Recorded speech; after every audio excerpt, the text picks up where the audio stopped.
안녕하세요. 저는 30대 중반의 여자입니다. 결혼한 지 9년 차고요. 결혼하면서 미국으로 건너오게 되었어요.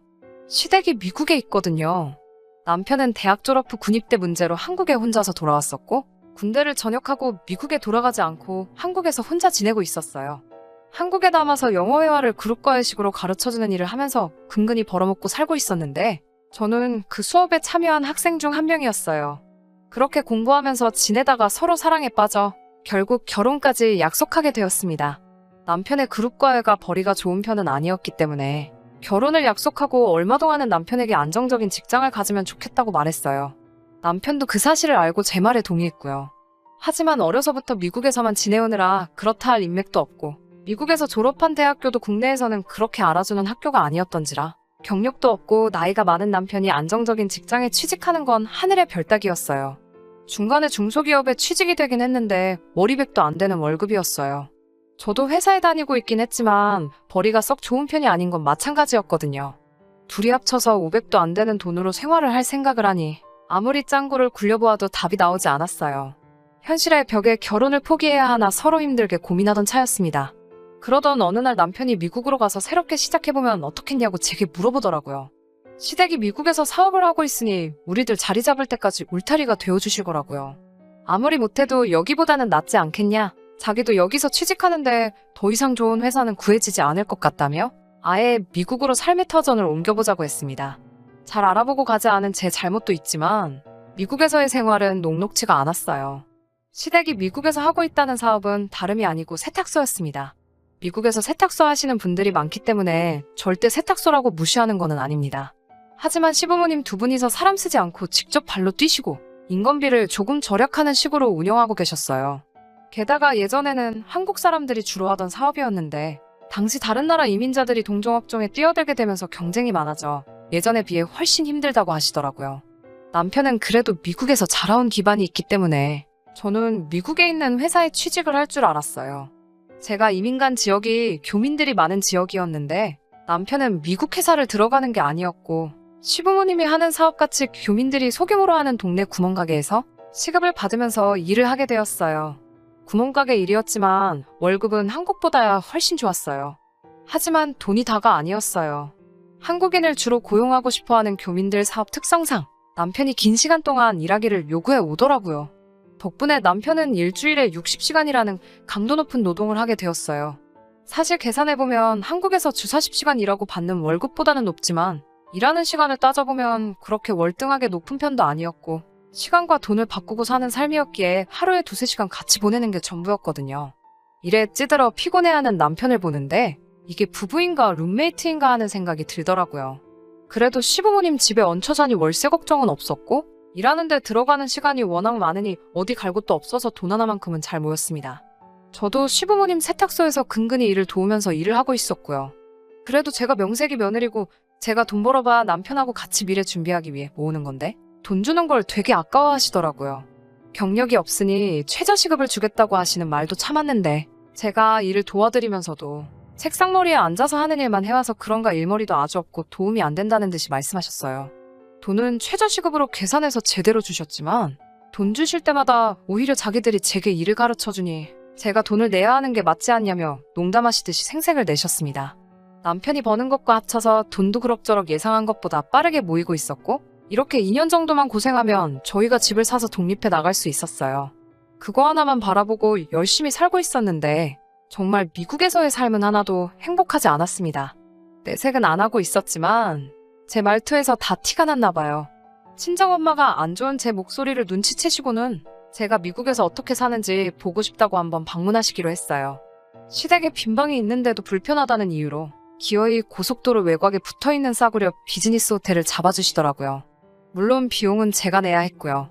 친정엄마는 짧게 2주일 일정으로 오셨습니다. 말씀드렸다시피 남편이 하루 일하고 안 하고가 저희 가게에 직접적인 타격을 줄 정도였고 동네 구멍가게다 보니 월차 같은 기본적인 복지도 없었어서 친정엄마와 보낼 수 있는 시간이 길지가 않았어요.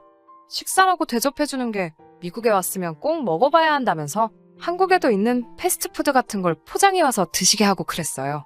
제가 시부모님 세탁소에서 일을 하고 있었으니 며칠 쉬어도 되는지 여쭤봤지만 친정엄마가 오셨다는 부분도 이해해주지 않으시고 일손이 모자라다는 이유로 대번에 거절당했어요. 운전도 할 줄 모르시는 친정엄마는 그 고속도로 외곽 호텔에서 대낮에는 감옥살이를 하셨어야 했고, 그나마도 제가 쉬는 날에도 차가 없으니 어디 다니지도 못해서 친정엄마도 제가 받는 대우에 화가 많이 나신 상태였어요. 하루는 미국 음식이 입에 안 맞으셨는지 한국 음식 먹을 만한 데가 없냐고 하셔서 근처에 있는 한국 식당에서 식사를 했어요.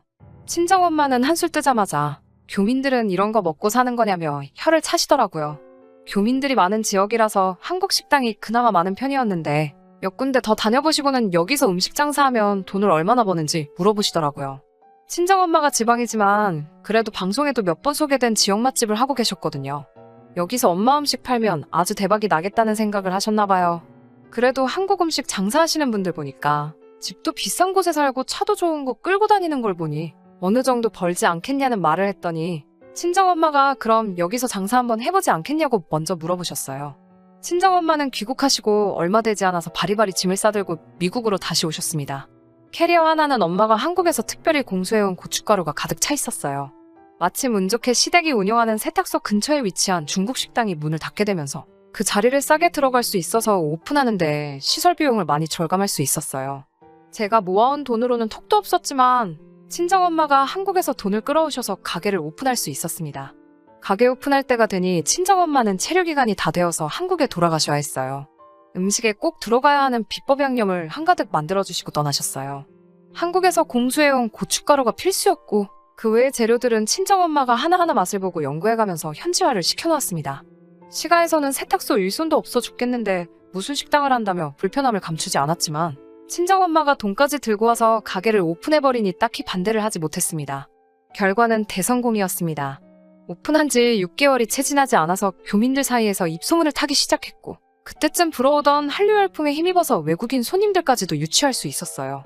그때쯤부터 저 혼자로는 도무지 감당이 안 돼서 남편이 하던 일을 그만두고 같이 일을 시작했고요. 시가와 알고 지내는 교민 중에 지역유지이신 분이 있는데 투자 형식으로 1호점을 더 좋은 위치에 오픈해주신다는 제의도 해주셨고 교민이 많이 사는 다른 지역에도 2호점을 내면 어떻겠냐는 제의까지 해오셨습니다. 2호점까지는 아직 여력이 없다고 거절하기는 했는데 언제든지 생각이 바뀌면 알려달라고 하셨습니다. 지역신문에도 소개되고 입소문을 타면서 장사는 완전히 자리를 잡았어요. 그때쯤부터 돈도 엄청 벌리게 되었고 저는 식당 일에는 큰 뜻이 없었기 때문에 미국에서 주류사회에 들어가지는 못하더라도 미국 살면서 남편이 식당을 하더라도 저는 번듯한 직장을 가지면 좋겠다는 생각에 늦게나마 대학교에 입학해서 회계사 공부를 시작했습니다. 제가 공부를 시작한다는 말에 시부모님은 남편 혼자 힘든 식당 일 시키고 저는 편한 거 하려고 한다는 식으로 받아들이셨지만 애초에 음식 장사를 반대했던 시댁이었기 때문에 제 결정에 더 이상 거부권을 행사하실 수도 없었어요. 그때쯤 집은 구하지 못했지만 새로 옮긴 가게 근처에 월세방을 구하게 되면서 시댁으로부터 독립도 하게 되었고요. 제가 공부하는 동안 친정엄마는 6개월에 한 번씩 미국에 오셔서 돈 한 푼 받지 않으시고 장사를 도와주시고 한국에서 택배로 이런저런 재료들 다 공수해 오셔서 6개월치 장사할 비법 양념을 만들어두고 떠나시고 했습니다. 그런데 이게 화근이 되었어요. 장사 4년 해오면서 친정엄마가 빌려주신 돈은 다 갚은 지 오래였지만 양념 사용비 및 용돈 명목으로 친정에 매달 200씩을 보내드리고 있었습니다. 시댁에는 그 반 정도를 드리고 있었어요.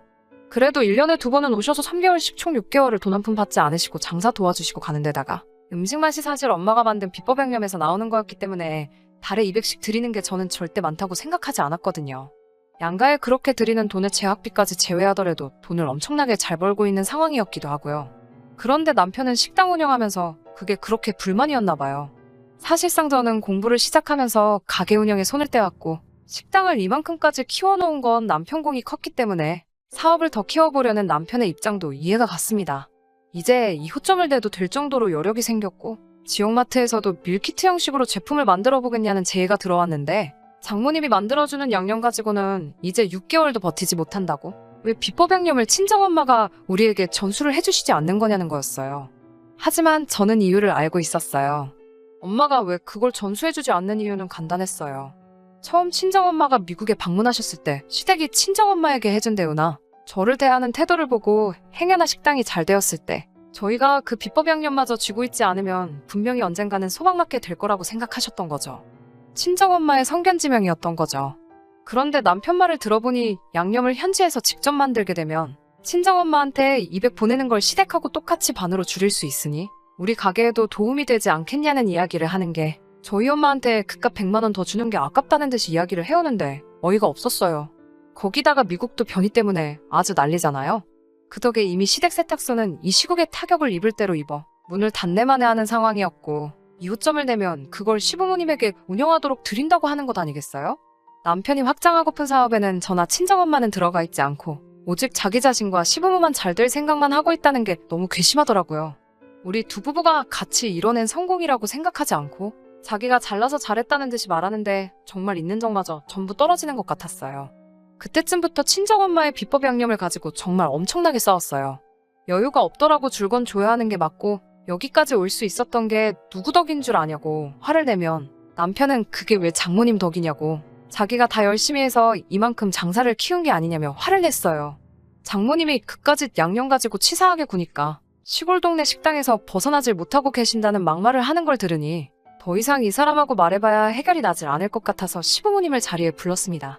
그래도 같은 어른이니 시부모님이 이 상황에 제대로 된 판단을 내려 남편에게 한 소리 해주실 줄 알았는데 그 와중에 시부모님은 내 아들 솔직히 저 아니었어도 사업하는 재주가 있어서 여기서 뭐라도 한 자리 했을 거라고 저를 나무라시는데 그때 저는 이 생활을 포기해야겠다는 생각을 했습니다.